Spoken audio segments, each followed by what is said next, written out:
அன்பான துலாம் ராசி நேயர்களே, இனி வரக்கூடிய நாட்களில் உங்கள் வாழ்க்கையில் நீங்கள் நினச்ச காரியங்கள் எல்லாமே நல்லபடியாக நடக்கிறதுக்கும், தடைகள் விலகுவதற்கும், குடும்ப உறவுகளில் ஒற்றுமையும் நிம்மதியும் பெறுவதற்கும், பணவரவு அதிகரிக்கிறதுக்கும், எதிரிகளின் சூழ்ச்சிகளை எல்லாம் முறியடித்து ஜெயிப்பதற்கான வழிமுறையையும், உங்கள் மனசில் நீண்ட நாளாக இருக்கக்கூடிய எல்லா சந்தேகத்திற்கும் தெளிவான பதில்களை தெரிஞ்சுக்க இந்த வீடியோவை முழுசாக பாருங்கள். உங்களுக்கான தீர்வு நிச்சயமாக கிடைக்கும். உங்களை பொறுத்த வரைக்கும் சுக்கிரனை ராசி அதிபதியாக கொண்டவங்க, நீதிக்கும் நேர்மைக்கும் கட்டுப்பட்டு நடக்கிறவங்க, தன்னுடைய வாழ்க்கையில் எவ்வளவு கஷ்டங்கள் வந்தாலும் துன்பங்கள் வந்தாலும் எந்த ஒரு தவறான காரியங்களுக்கும் துணை போக மாட்டீங்க. உங்கள் மேலே அதிகமான விமர்சனங்கள் வந்தாலும் நீங்கள் எடுக்கக்கூடிய முடிவுகள் தீர்க்கமானதாக இருக்கும். காதலை பொறுத்த வரைக்கும் அதிகமான ஆர்வம் கொண்டவங்களாக இருப்பீங்க. உண்மையாக நேசிப்பீங்க. ஆடம்பரம் மற்றும் அழகு சார்ந்த விஷயங்களில் ஆர்வம் கொண்டவங்களாக இருப்பீங்க. இப்படி சிறப்பான குணங்கள் இருக்கக்கூடிய துலாம் ராசி, சித்திரை நட்சத்திரம் 3-4 பாதம், சுவாதி நட்சத்திரம், விசாக நட்சத்திரம் 1-2-3 பாதம் இருக்கிறவங்களுக்கு கிரக நிலைகள் எப்படி இருக்குது அப்படின்னு பார்த்தீங்கன்னா, புத்திரஸ்தானத்தில் ராகுவும், சத்துருஸ்தானத்தில் சனியும் செவ்வாயும், களத்திரஸ்தானத்தில் சூரியனும் புதனும், அஷ்டமஸ்தானத்தில் சுக்கிரனும், பாக்கியஸ்தானத்தில் குருவும், லாபஸ்தானத்தில் கேதுவும் இருக்கிறாங்க. இதன் காரணமாக உங்களுடைய புதிய சிந்தனைகள் மூலமாக மனதில் இருக்கக்கூடிய குழப்பங்கள் எல்லாமே தீரப்போகுது. ஆன்மீக பணிகளில் அதிகமான ஆர்வம் உண்டாகும். வெளியூர் வர்த்தகம் தொடர்பான ஆலோசனைகள் உங்களுக்கு கிடைக்கும். உயர் அதிகாரிகளினுடைய சூழ்நிலை அறிஞ்சு கருத்துக்களை பகிர்ந்துக்கிட்டிங்கன்னா உங்களுக்கு பதவி உயர்வு எல்லாமே கிடைக்க போகுது. குடும்பத்தை பொறுத்த வரைக்கும் தம்பதிகளுக்குள்ள நல்ல நெருக்கம் இருக்கும். மனதில் சேமிப்பு தொடர்பான சிந்தனைகள் அதிகமாக இருக்கும். அரசு சார்ந்த பணிகளில் அலைச்சல்கள் உண்டாகும். எதிர்பார்த்த லாபம் தாமதமாக கிடைக்கக்கூடிய வாய்ப்புகள் இருக்குது. எத்தனையோ கனவுகளோடவும் எதிர்பார்ப்புகளோடவும் தான் இந்த 2026ஆம் ஆண்டை நீங்கள் தொடங்குனீங்க. ஆனாலும் இந்த 3 மாதங்களாக உங்களுக்கு பெருசாக எந்த ஒரு விஷயங்களும் நடக்கலை. இது நாள் வரைக்கும் உங்கள் வாழ்க்கையில் நடந்த சில சம்பவங்கள், ஏமாற்றங்கள், துரோகங்கள் எல்லாமே ஒரு பெரிய படிப்பினையை கொடுத்திருந்தாலும் சில விஷயங்களை எல்லாம் இன்ன வரைக்கும் உங்களால் ஜீரணிக்கவே முடியலை. அதனாலேயே நிறைய நேரங்களில் மனசு வெறுத்து போய் இந்த வாழ்க்கையில் இதுக்கு மேலே நான் அனுபவிக்கிறதுக்கு என்ன இருக்குது அப்படின்னு எதிர்மறையான எண்ணங்கள் உங்களுக்கு அதிகமாக வரும். மற்றவங்களுக்காக நான் அனுபவித்ததெல்லாம் போதும், இதுக்கப்புறமாவது எனக்கு பிடிச்ச மாதிரி வாழ்க்கை அமையுமா அப்படிங்கிற ஒரு கேள்விக்குறியோடு தான் நீங்கள் நின்றுட்டுருக்கிறீங்க. எவ்வளவு கஷ்டப்பட்டதுக்கு அப்புறமும் ஒரு லட்சியத்தோடு நீங்கள் செய்யக்கூடிய ஒவ்வொரு விஷயத்தை கெடுக்கிறதுக்கும், உங்களுடைய முன்னேற்றத்தை தடுக்கிறதுக்கும், உங்களை அவமானப்படுத்துறதுக்கும் இங்கே நிறைய பேர் கூடவே இருந்துட்டு முயற்சி பண்ணிட்டு தான் இருக்காங்க. ஆனாலும் அவங்களுடைய சதிகளையும் சூழ்ச்சிகளையெல்லாம் தாண்டி இப்போ வரைக்கும் ஓரளவுக்கு நீங்கள் நல்லா இருக்கீங்க அப்படின்னா உங்ககிட்ட இருக்கக்கூடிய நல்ல எண்ணங்களும் கடவுள் பக்தியும் இது வரைக்கும் நீங்கள் செஞ்ச தர்ம காரியங்களும் தான் உங்களை காப்பாற்றிட்டு இருக்கு. இதுக்கு முன்னாடி நல்ல நண்பர்களாக இருந்திருப்பாங்க, நல்ல உறவுகளாக இருந்திருப்பாங்க. அவங்களே தன்னோட சுயநலத்துக்காக துரோகங்களை எல்லாம் செஞ்சு உங்களுடைய வாழ்க்கையை கெடுக்கணும் அப்படின்னு நினைக்கும்போது இந்த உலகத்தில் யார் நல்லவங்க யார் கெட்டவங்க, யாரை நம்புறது அப்படிங்கிறது தெரியாமல் தான் நீங்கள் புலம்பிகிட்ருக்கீங்க. ஒரு வகையில் இந்த மாதிரி விஷயங்கள் உங்களுக்கு கஷ்டத்தை கொடுத்தாலும் இப்போவாவது இவங்க நம்ம மேலே எவ்வளவு பொறாமையோடவும் வன்மத்தோடவும் இருக்கிறாங்க அப்படிங்கிறத ஓரளவுக்கு நீங்கள் புரிஞ்சிருப்பீங்க. இது எல்லாமே தெரிஞ்சும் கூட நீங்கள் என்னமோ பண்ணுங்க, எத்தனையோ நல்லது செஞ்ச எனக்கு மனசாட்சிக்கு விரோதமாக தப்பு செய்கிறீங்க அப்படின்னா அந்த கடவுள் உங்களுக்கு நிச்சயமாக மிகப்பெரிய தண்டனையை கொடுப்பார் அப்படின்னு தான் கடவுள்கிட்ட உங்களுடைய வேண்டுதலையெல்லாம் வச்சுட்டு கடந்து போயிட்டுருக்கீங்க. இப்போ இருக்கக்கூடிய சூழ்நிலையில் தான் உண்டு தாம் வேலை உண்டு அப்படின்னு தான் இருக்கிறீங்க. இருந்தாலும் உங்களுடைய கஷ்டத்தையும் கண்ணீரையும் மற்றவங்களுக்கு தெரியாத மாதிரி தான் பார்த்துட்ருக்கிறீங்க. உங்களுடைய வாழ்க்கை உங்களை எப்படி புரட்டி போட்டாலும் முடக்கி வச்சாலும் நீங்கள் எப்பவும் போல் சாதாரணமாக இருக்கிறதுனால உங்களை சுற்றி இருக்கிறவங்க எல்லாருமே இவங்களுக்கு என்னப்பா ஜாலியான வாழ்க்கை வாழ்கிறாங்க, இவங்ககிட்ட என்ன குறை அப்படின்னு சொல்லுவாங்க. ஆனால் மனசில் நிம்மதி இல்லாமல், சரியாக சாப்பிட முடியாமல், அவ்வளவு ஏங்க நிம்மதியாக தூங்க முடியாமல் கூட நீங்கள் எவ்வளவு கஷ்டப்படுறீங்க அப்படிங்கிறது உங்களுக்கும் அந்த கடவுளுக்கும் மட்டும்தாங்க தெரியும். இந்த மாதிரி உங்கள் வாழ்க்கையில் திடீர்னு ஒரு பிரச்சனை, உடம்பு சரியில்லை, ஹாஸ்பிட்டலில் பெருசாக செலவு வந்துருச்சு, குடும்பத்தில் அவசர தேவைக்கு பணம் பத்தலை, பிஸ்னஸில் லாஸ் ஆயிடுச்சு அப்படின்னு உங்கள் வாழ்க்கை முடங்கிருச்சுன்னா கூட நின்று உங்களுக்கு உதவி செய்கிறதுக்கோ ஆறுதலாக 4 வார்த்தை பேசுகிறதுக்கோ அவ்வளவு ஏங்க திரும்பி பார்க்க கூட உண்மையான ஆள் கிடையாது. ஆனால் நீங்களாவே ஏதோ தட்டு தடுமாறி எந்திரிச்சு நிற்கிறப்போ உங்களை குறை சொல்கிறதுக்குன்னே நிறைய பேர் தேடி வருவாங்க. உங்கள் சொந்தக்காரங்க தெரிஞ்சவங்க அப்படின்னு எல்லாரும் தேவைக்கு மட்டும்தான் உங்களை பயன்படுத்திக்கிறாங்க. இதையெல்லாம் தெரிஞ்சதுக்கு அப்புறமும் மறுபடியும் அவங்களுக்கெல்லாம் உதவி செஞ்சு ஏமாறக்கூடியவங்களாக தான் நீங்கள் இருக்கீங்க. இந்த வாழ்க்கையில் எப்படியாவது முன்னேறிடணும் அப்படிங்கிறதுக்காக தினம் கஷ்டப்பட்டு உழைக்கிறீங்க. இது நாள் வரைக்கும் என்னுடைய மனசாட்சிக்கு தெரிஞ்சு நான் யாருக்கும் எந்த கெடுதலையும் கஷ்டத்தையோ துன்பத்தையோ கொடுத்ததில்லை. எனக்கு மட்டும் ஏன் இந்த வாழ்க்கையில் இப்படி நடக்குது அப்படின்னு ஆதங்கப்படுறது உண்மைதாங்க. என்ன இருந்தாலும் உங்களுக்கு இவ்வளவு கஷ்டங்கள் ஆகாது. இந்த மாதிரி பிரச்சனைகள் உங்கள் வாழ்க்கையில் வரும். கொஞ்ச நாளுக்கு அப்புறம் அது போயிடும். நிறைய நேரங்களில் பார்த்தீங்கன்னா உங்களால் எந்த பிரச்சனைகளும் வராது. ஆனால் உங்களை சுற்றி இருக்கிறவங்க மூலம் தான் உங்களுக்கு நிறைய பிரச்சனைகள் வருது அப்படிங்கிறத இப்போவாவது கொஞ்சம் புரிஞ்சிருப்பீங்க. இவ்வளவு நடந்ததுக்கப்புறம் இனி என் வாழ்க்கை மாறுமா அப்படின்னு நீங்கள் கேட்குற கேள்விகளுக்கெல்லாம் பதிலாக தாங்க இனி வரக்கூடிய கிரக நிலைகள் மற்றும் அதன் இயக்கத்தின் காரணமாக உங்களுக்கு நல்ல பலன்கள் எல்லாமே கிடைக்க போகுதுங்க. நாள் வரைக்கும் நடந்த கெட்ட விஷயத்தை எல்லாம் விட்டுருங்க. இனி வரக்கூடிய நாட்களில் உங்களுக்கு எந்த மாதிரி நன்மைகள் கிடைக்க போகுது அப்படிங்கிறத பற்றி தான் இந்த வீடியோ பதிவில் பார்க்க போகிறோம். முதலாவதாக மீன ராசியில் இருக்கக்கூடிய சனி பகவான் உங்களுக்கு ஆரம்பத்தில் சில தடைகளை கொடுத்திருந்தாலும் இந்த வருடத்தின் இறுதிக்குள்ள உங்களுக்கு நல்ல பலன்களை எல்லாம் கொடுக்க போகிறாரு. தடைகளை எல்லாம் விலக்க போகிறாரு. இதன் மூலமாக பொருளாதார ரீதியாக உங்களுக்கு நல்ல முன்னேற்றம் அப்படிங்கிறது விரைவிலேயே ஏற்பட போகுது. அடுத்ததாக பார்த்தீங்கன்னா சுக்கிர பெயர்ச்சி. மேச ராசியில் இருக்கக்கூடிய சுக்கிரன் ஆரம்பத்தில் சூரியனோட சேர்ந்து சுக்கிர ஆதித்ய யோகத்தையும் கொடுக்க போகிறாங்க. இதன் மூலமாக உங்களுக்கு நல்ல வேலை வாய்ப்பு, அதில் பதவி உயர்வு மற்றும் அதிகாரம் செலுத்தக்கூடியவர்களுடைய நட்பு உங்களுக்கு கிடைக்கும். நீங்கள் செல்வத்தை சேர்க்கணும் அப்படிங்கிறதுக்காகவே நகைகளுடைய விலை குறையும். புதிதாக வீடு வாகனங்கள் எல்லாமே வாங்குவீங்க.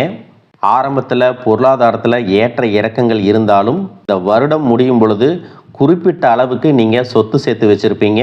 ஜூன் மாதத்தில் குரு பகவான் மிதுன ராசியிலிருந்து தன்னுடைய உச்ச ராசியான கடக ராசிக்கு போகும் பொழுது கஜகேசரி யோகமும் உண்டாக போகுது. இந்த நேரத்தில் உங்கள் நிதி நிலைமை ரொம்பவே முன்னேற்றமாக இருக்கும். குழந்தை பாக்கியம் இல்லை அப்படின்னு கவலைப்பட்டு இருந்தவங்களுக்கு நிச்சயமாக குழந்தை பாக்கியம் உருவாகும். அவங்களுடைய உடல் நலனில் எவ்வளவு பிரச்சனைகள் இருந்தாலும் அதையெல்லாம் சரி செஞ்சு இந்த பாக்கியத்தை அடைய போகிறாங்க. அவங்க குடும்பத்திலையும் மனதிலும் மிகப்பெரிய மகிழ்ச்சி நிரந்தரமாக இருக்க போகுது. படிக்கக்கூடிய மாணவர்களுக்கும் கல்வி ரொம்பவே சிறப்பாக இருக்க போகுது. அடுத்ததான் நவம்பர் மாதத்தில் ஏற்படக்கூடிய ராகு கேது பெயர்ச்சியில் குடும்பம் மற்றும் தொழிலில் திடீர் மாற்றங்களும் திருப்பங்களும் ஏற்பட போகுது. நீண்ட நாளாக நிறைய பேர் உடல்நலம் சார்ந்த பிரச்சனைகளில் முடங்கி கிடந்திருப்பாங்க. நடக்கிறதுக்கே ரொம்ப சிரமப்பட்டிருந்திருப்பாங்க. அந்த பிரச்சனை எல்லாமே முழுவதுமாக நிவர்த்தியாக போகுது. கடந்த காலகட்டங்களில் உங்களுக்கு நல்லதொரு வேலை கிடைச்சிருக்காது. குடும்ப கஷ்டத்திற்காக குறைவான சம்பளத்தில் பிடிக்காத வேலையை செஞ்சுட்டு இருந்திருப்பீங்க. உங்களை பொறுத்த வரைக்கும் பிஇ படிச்சிருப்பீங்க, டிகிரி படிச்சிருப்பீங்க. சில பேர் தன்னுடைய கல்வி தகுதிக்கு சரியான வேலை கிடைக்கல அப்படின்னு ரொம்பவே ஆதங்கப்பட்டு இருந்திருப்பீங்க. வரக்கூடிய நாட்களில் நீங்கள் சரியான முயற்சிகளை எடுத்தீங்க அப்படின்னா அரசாங்க வேலைக்கு நீங்கள் முயற்சி பண்ணாலும் உங்களுக்கு அரசாங்க வேலை கிடைக்கும். பேங்க் வேலையோ ஐடி கம்பெனியோ அது தனியார் நிறுவனங்களோ உங்களுக்கு மனசுக்கு பிடிச்ச மாதிரி நல்ல வருமானத்தோடு வேலை கிடைக்கக்கூடிய சூழ்நிலையும் இருக்குது. மேலும் கணவன் மனைவிகளில் பார்த்தீங்கன்னா நல்ல அந்யோன்யம் இருக்க போகுது. இது வரைக்கும் இருந்த மன கஷ்டங்கள் எல்லாம் நீங்கி ஒற்றுமையோடு இருக்க போகிறாங்க. சொத்து மற்றும் பல பிரச்சனைகள் காரணமாக நீதிமன்றத்தில் ஏதாவது வழக்குகள் இருக்குது அப்படின்னா கூட அதுவெல்லாம் உங்களுக்கு சாதகமாக வரும். அதிலும் சொத்து விஷயத்தில் சனி பகவானுடைய பார்வை உங்களுக்கு நேரடியாக இருக்கிறதுனால சில தடைகளை கடந்து வரும் பொழுது உங்களுக்கு அந்த சொத்தானது நிச்சயமாக கிடைக்கும். அரசியல்வாதிகளை பொறுத்த வரைக்கும் புதிய பதவிகள் எல்லாமே தானாக கிடைக்கும். தேர்தலில் போட்டியிட்டு ஜெயிக்கக்கூடிய வாய்ப்புகளும் இருக்குது. இது வரைக்கும் நீங்கள் வேலை செஞ்சுட்டு இருக்கக்கூடிய இடத்துல சரியான ஒத்துழைப்பு இருந்திருக்காது. முழு ஈடுபாட்டோட வேலை செய்ய முடியாத அளவுக்கு சில பிரச்சனைகள் எல்லாமே இருந்திருக்கும். இனி வரக்கூடிய காலங்களில் உடன் வேலை செய்கிறவங்க மூலமாக உங்களுக்கு நல்ல ஆதரவு கிடைக்கும். சந்தோஷமாக அந்த வேலையை செய்வீங்க. வேலையில் உங்களுக்கு பண பலன்கள் ஏதாவது வராமல் இருந்துச்சுன்னா அந்த பண பலன்கள் எல்லாமே உங்களுக்கு வெகு சீக்கிரத்தில் கிடைக்கும். அரசு வேலையில் இருக்கக்கூடியவங்க சட்டத்திற்கு புறம்பாக எந்த ஒரு காரியத்திலையும் ஈடுபடாமல் நேர்மையாக நடந்து கொள்வது நல்லது. பொது வாழ்க்கையில் இருக்கிறவங்களுக்கு நீங்கள் எதிர்பார்த்ததை விட மிகப்பெரிய நிலையை அடைய போகிறீங்க. தொழிலில் தடைகள் ஏதாவது இருந்துச்சுன்னா அந்த தடைகள் எல்லாம் விலகிறது மட்டும் இல்லாமல் புதிய கிளைகளையும் தொடங்குவீங்க.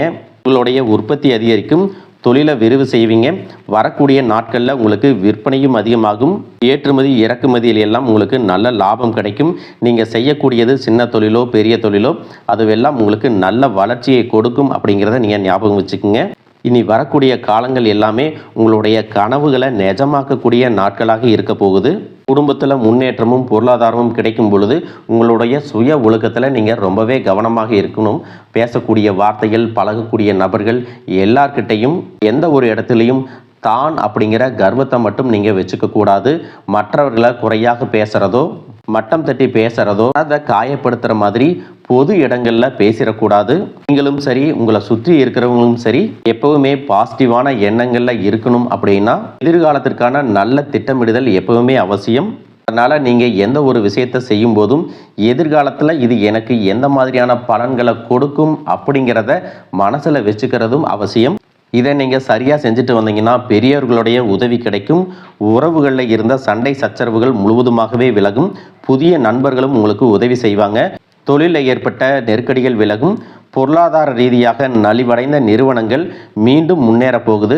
மேலும் மேலும் உங்களுக்கு வியாபாரத்தில் எதிர்பார்த்த லாபம் கிடைக்கும். உங்களுடைய புதிய சிந்தனைகள் மற்றும் நேர்மறையான எண்ணங்கள் உங்களுடைய வளர்ச்சிக்கு காரணமாக இருக்க போகுது. கடந்த காலகட்டங்களில் திருமணம் பார்த்தீங்க அப்படின்னா நிறைய பிரச்சனைகளும் சிக்கலுமாக இருந்திருக்கும். அதிலும் ஜாதகம் சரியில்லை, சொந்த வீடு இல்லை, வசதி இல்லை, பெற்றோர்கள் சரியில்லை, அரசு வேலையாக இருக்கணும், இந்த மாதிரி எத்தனையோ காரணங்களை எல்லாம் சொல்லி உங்களுக்கான திருமணம் தடைகள் ஏற்பட்டிருக்கும். இன்னும் சிலருக்கு பார்த்தீங்கன்னா தெரிஞ்சவங்களாலையும் நண்பர்களாலையுமே திருமணங்கள் எல்லாமே நின்று போயிருக்கும். இந்த மாதிரி இடத்துல உங்களால் எந்தெந்த விஷயத்தையெல்லாம் சரி செய்ய முடியுமோ அதையெல்லாம் சரி செஞ்சுட்டு குரு பெயர்ச்சிக்கு பிறகு நீங்கள் திருமண முயற்சிகளில் ஈடுபட்டீங்கன்னா உங்களுடைய மனதுக்கு பிடித்த மாதிரியான நல்ல வரன் அமையும். குடும்ப வாழ்க்கை சிறப்பாக இருக்கும். உங்களுடைய வாழ்க்கை துணை அழகாக இருப்பாங்க.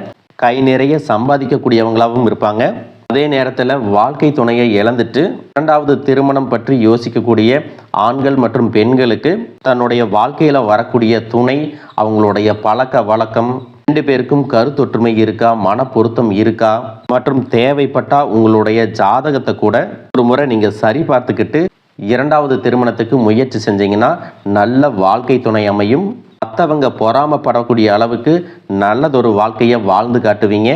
படிக்கக்கூடிய மாணவர்களுக்கு பரீட்சையில் நல்ல மார்க் வருமா, பாஸ் ஆகுமா அப்படிங்கிற மாதிரி குழப்பங்கள் இருக்கும்.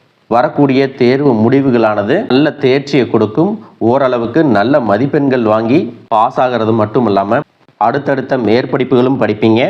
காதலிக்கக்கூடியவர்களுக்கு சரியான புரிதல் இல்லாமல் போகிறது மற்றும் கருத்து வேறுபாடுகள் காரணமாக பிரிஞ்சிருப்பாங்க. இன்னும் சிலருக்கு பெற்றோர்களே காதலுக்கு தடையாக இருந்திருப்பாங்க. வேறு ஜாதியாக இருக்குது, நல்ல குடும்பமாக இல்லை, வசதி இல்லை அப்படின்னு ஏதாவது ஒரு காரணத்தை சொல்லி பிரிஞ்சிருந்திருப்பாங்க. ஆனால் இனி வரக்கூடிய காலங்களில் நீங்கள் உண்மையாக உங்கள் காதலை வெளிப்படுத்தும் போது அந்த காதல் கண்டிப்பாக உங்களுக்கு கை கொடுக்கும். வீட்டில் சொல்லும் பொழுது பெற்றோர்களே உங்களுடைய காதல் திருமணத்தை நடத்தி வைப்பதற்கான வாய்ப்புகள் இருக்குது. சிலருக்கு பார்த்தீங்கன்னா சின்ன வயசுலேயே தன்னுடைய வாழ்க்கை துணை இழந்திருப்பாங்க. சிங்கிள் பேரண்ட்டாக தன்னுடைய குழந்தைகளை கவனிச்சுட்டு இந்த வாழ்க்கையை வாழ்கிற மாதிரி இருந்திருக்கும். ஆரம்பத்தில் உங்களுக்கு இது போராட்ட காலமாக இருந்தாலும் தன்னம்பிக்கையோடவும் சுயமரியாதையோடவும் இந்த சமுதாயத்தில் வாழ்ந்து காட்டுவீங்க. இதில் போலியான நபர்கள் உதவி செய்கிறேன் அப்படின்னு உங்களை ஏமாற்றக்கூடிய சூழ்நிலையும் இருக்குது. அப்படிப்பட்ட நபர்களை நீங்கள் சரியாக அடையாளம் கண்டுபிடிச்சு அந்த மாதிரி நபர்களை உங்களுடைய வாழ்க்கையில் என்றைக்குமே அனுமதிக்கக்கூடாது. எந்த ஒரு எதிர்பார்ப்புகளும் இல்லாமல் எப்பவும் போல் உங்கள் கடமையை செஞ்சுட்டு உங்கள் வாழ்க்கையை நீங்கள் வாழ்ந்துட்டு வாங்க. உங்களோட குலதெய்வமும் கிரக நிலைகளும் உங்களுக்கு துணையாக இருக்கு. இப்போ நீங்கள் எடுத்து வைக்கக்கூடிய ஒவ்வொரு அடியும் எதிர்காலத்தில் உங்களை வாழ்க்கையின் உச்சத்தில் கொண்டு போய் வைக்கும் அப்படிங்கிறத மட்டும் நீங்கள் எப்பவுமே நினைவு வச்சுக்கணும். உங்களை சுற்றி நல்ல விஷயங்கள், கெட்ட விஷயங்கள் இந்த மாதிரி எல்லாமே சுற்றி நடந்து வந்தாலும் நல்ல விஷயங்களை மட்டும் எடுத்துட்டு நீங்கள் முன்னேற்ற பாதையில் போயிட்டே இருங்க. உங்களுடைய நல்ல எண்ணங்களுக்கு உங்களுக்கு நல்லதே நடக்கும். வாழ்க வளமுடன், வாழ்க பல்லாண்டு.